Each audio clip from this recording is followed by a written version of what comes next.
పట్టణ ప్రజలకు నమస్కరిస్తూ చెప్పడం ఏమనగా, మన కాంగ్రెస్ ప్రభుత్వం స్థాపించిన తర్వాత మొట్టమొదటి ఎన్నికలు పార్లమెంట్ ఎన్నికలు. నీలం మధు మన ఏఐసిసి నిర్ణయించబడ్డ వ్యక్తి కనుక పట్టణ ప్రజలకు పట్టణాభివృద్ధిని మనం కాంక్షిస్తూ రేపు మన పట్టణము అభివృద్ధి చెందాలంటే రూలింగ్ పార్టీ ఏదైతే ఉందో కాంగ్రెస్ పార్టీ దానిపై మనము ఓటేయాలని చెప్పి ప్రజలకు విజ్ఞప్తి చేస్తున్నాము. చేతి గుర్తుకు ఓటేసి నీలము మధుకు మనం గెలిపించాలని, మరి పట్టణాభివృద్ధికి ప్రజలందరూ తోడ్పాటు పడాలని ప్రజలందరికీ విజ్ఞప్తి చేస్తున్నాము. జై కాంగ్రెస్. మెదక్ పార్లమెంటు నియోజకవర్గ కాంగ్రెస్ అభ్యర్థి నీలం మధుకు మరి కాంగ్రెస్ పార్టీ బలపరిచింది.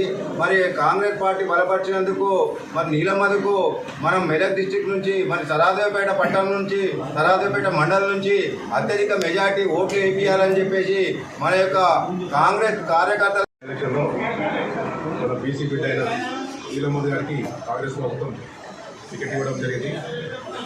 ఈ యొక్క అన్ని కులాల కన్నా మనకు బీసీలలో చాలా అట్టడుగులు ఉంటారు కాబట్టి వారికి టికెట్ ఇవ్వడం కాబట్టి తప్పకుండా మనం మెదక్ పార్లమెంట్ వచ్చి నీలం మధు గారిని తప్పకుండా గెలిపించాలి. మనకు పార్లమెంటు కాంగ్రెస్ పార్టీ బలపరిచిన క్యాండిడేట్ నీలం మధు గారిని భారీ మెజార్టీతో గెలిపించాలని, మరి రాష్ట్రంలో 6 పథకాలను ఇప్పటికి అమలు చేసినాం.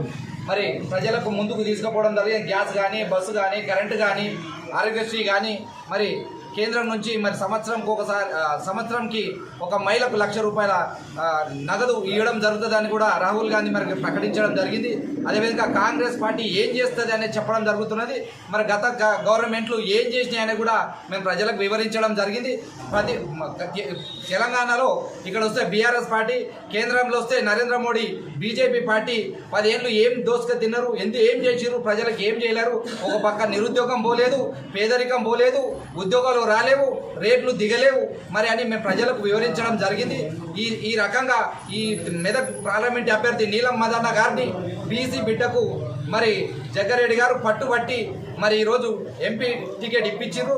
మరి ఎస్టీలు మైనార్టీలు అందరం ఏకమై ఈరోజు జనాభాలోని 80% ఉన్న మేము ఏకమై అలా మా సత్తా ఏమో చూపిస్తామని చూపించడం జరుగుతున్నది. 13వ తారీఖు రోజు నీలం మదన్నను ఎస్సీ మైనార్టీల బలంతో భారీ మెజార్టీతో మెదక్ ఎంపీగా గెలిపించుకోవడం జరుగుతుందని తెలియడం జరుగుతున్నది. జై కాంగ్రెస్.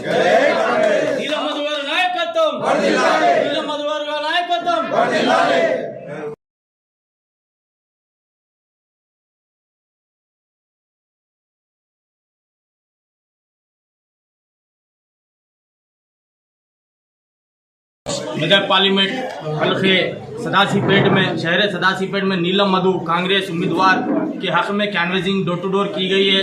आज लास्ट कैनवेजिंग रहने की वजह से डोर टू डोर कैनवेजिंग की गई है। नीलम मधु साहब मधुराज को इंशाल्लाह भारी से भारी मेजॉरिटी से जिताने की गुजारिश कर रहा हूं और सारे तेलंगाना की आवाम, मेरे सारे मुसलमान और हिंदू भाइयों की से गुजारिश कर रहा हूं कि कांग्रेस के हक में हाथ के निशान को वोट देकर कांग्रेस के सारे उम्मीदवार को भारी से भारी मेजॉरिटी से जिताना बोलकर मैं गुजारिश कर रहा हूं। यहां पर मेदक डिस्ट्रिक्ट में मेदक पार्लियामेंट में चंद लोग बोल रहे हैं कि बीआरएस फर्स्ट में है, बीजेपी फर्स्ट में। ये गलत है, रॉन्ग है। मुसलमानों के और दलित के वोटों को भटकाने की कोशिश कर रहे हैं बीआरएस पार्टी वाले। यहाँ पर इंशाल्लाह नीलम मधु भारी से भारी मेजॉरिटी से जीतकर इंशाल्लाह पार्लियामेंट जाएंगे।